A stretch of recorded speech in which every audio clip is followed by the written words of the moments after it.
శుక్రారం మా లక్ష్మి నీకు సాటి అంటూ పట్టు చీర తెచ్చి బయట చుట్టమన్నాడు. సోమవారం జామురాతిరి తెల్ల చీర తెచ్చి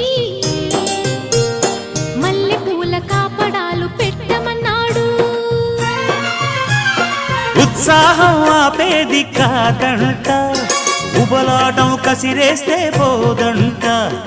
ఉయ్యాల జంపాల కథలోనే కొట్టే ఉద్యోగం నాదంట. వరసుంటే వారంతో పని ఉంది, ఉత్తుత్తి చొరవైతే హుడుకే ఉంది. మళ్ళీ కావాలన్న మనసు ఉన్నది. వామ్మో ఏం పిల్లది, ఎంత మాటన్నది. బాగున్నది కోడే ఈడన్నది. సిగ్గుల పురి చెక్కిలి తనకుంది.